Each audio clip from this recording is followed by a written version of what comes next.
All right, gather around, kids, and let me tell you the story of the weirdest, most ridiculous, most snake-infested night of my young drumming career. Now, some bands have that one show where everything clicks. Perfect crowd, perfect sound, maybe even a decent payday. That wasn't us. Nope. The band I was in at the time was called Midnight Breakfast, which, looking back, sounds less like a rock band and more like a 24-hour diner that gave customers salmonella. We weren't good, we weren't famous, but we were loud. And sometimes being loud is enough to get you on stage. The lineup went like this. Trevor, the guitarist, brooding, moody, walked around like every power chord he played was a Shakespearean soliloquy. He would tune his guitar for 30 minutes, then play it out of tune anyway. Classic guitarist move. Kyle, the bassist. Now, every band has that one guy who you're not sure why he's even there. That was Kyle. He wasn't good at bass, but the truth is, nobody is good at bass. Bass is basically 4 strings and a suggestion. He didn't even own an amp, he just plugged into whatever was lying around. If bass players were employees, he'd be that guy in the break room who always microwaves fish. Zach, the singer. And by singer, I mean shirtless guy who screamed lyrics he half remembered while winking at any girl in the first 3 rows. He never carried gear, he never paid for gas, but he always somehow had an uncle in the industry who was going to get us signed. Spoiler alert, no uncle, no record deal. And me, the drummer, the backbone, the metronome, the only member of the band who actually practiced. If bands were families, I was the overworked single mum. So one night, we landed a gig at this grimy all-ages club downtown. The kind of place where the floors stick to your shoes, the lighting makes everyone look like they're in a morgue, and the bathrooms are more dangerous than the mosh pit. But to us, this was Madison Square Garden. We show up, lug in our gear, meaning I lug in the gear while Zach texts girls, Trevor complains about the acoustics, and Kyle wanders around like a lost dog. I set up my duct-taped drum kit. The toms were mismatched, the snare sounded like a frying pan, and my crash cymbal had a crack so big it was practically 2 cymbals stapled together. But I made it work.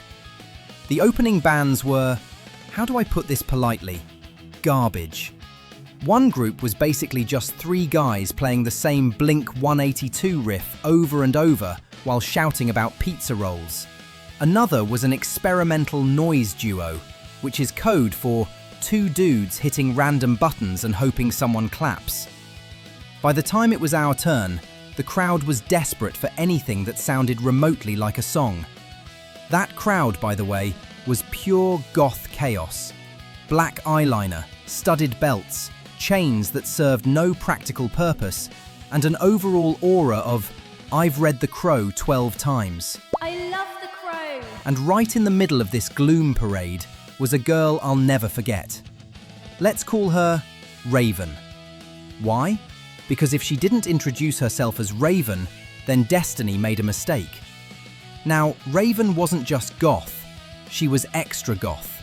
We're talking platform boots, black lipstick so thick it could patch potholes, and of course, the pièce de résistance, a massive boa constrictor draped across her shoulders like a slithery fashion statement. That's right, she brought a snake to a rock show, and not in a cage, not in a bag, not even in a pillowcase, just out in the open, chilling on her like she was some kind of dollar store Morticia Addams. So we start playing. First song goes okay. Trevor looks constipated as usual. Kyle is basically miming along on bass, and Zach is trying way too hard to make eye contact with the 3 girls standing stage left. Me? I'm sweating bullets trying to keep this mess together. Second song rolls around. Things are actually clicking a little, and I'm thinking, hey, maybe this will be our night. That's when Raven makes her move. She climbs up on the stage edge, reaches up, and hands Zach the boa constrictor. Now, let me ask you, what sane person accepts a giant snake during a live performance? None. Zero. Negative amounts. But remember, Zach is a singer. Singers will do anything if they think it might get them laid. If you handed Zach a live chainsaw, he'd rev it up and juggle it just to look edgy. So of course he takes the snake. At first, the crowd loses their minds. People are screaming, phones are out, goth kids are cheering like they've just summoned Satan himself. For about 20 seconds, we looked like the coolest band in the world. Then the snake realized it was in front of a wall of speakers blasting out-of-tune power chords at 120 decibels. And snakes, as it turns out, do not like post-punk garage rock. This thing freaked out. It wrapped itself around Zach's neck and shoulders like it was auditioning for a death metal themed National Geographic special. Zach's face turned bright red. His eyes bulged. He was half choking, half trying to keep singing, because again, girls in the crowd. Trevor didn't even stop playing. He later told us, "I thought it added to the performance, man, like real danger." That's guitarists for you. The whole stage could be on fire and they'd still be fiddling with their pedals. Kyle stopped playing bass, but nobody noticed. That's bassists for you. Silence and playing sound exactly the same. Me? I'm back there trying to drum while laughing so hard I nearly swallowed a drumstick. Zach finally drops the mic, staggers off stage, Snake still coiled around him like he owed it money. The sound guy's freaking out. Security runs after him. Raven just stands there clapping, like this was the plan all along. For about 10 minutes, it was just us. Trevor soloing like a maniac, Kyle mumbling into the mic about vibes, and me pounding away trying to cover the fact that our singer was literally being strangled in the wings. Get this thing off of me, man! Eventually, Zach comes back, snake-free, sweaty, traumatized, but alive. The crowd erupts, not because we were good, but because they thought it was all part of the act. Like we were some avant-garde danger band that traveled with a trained boa constrictor. We finished the set, limping through songs while Zach avoided eye contact with anything reptilian. Afterwards, people actually congratulated us.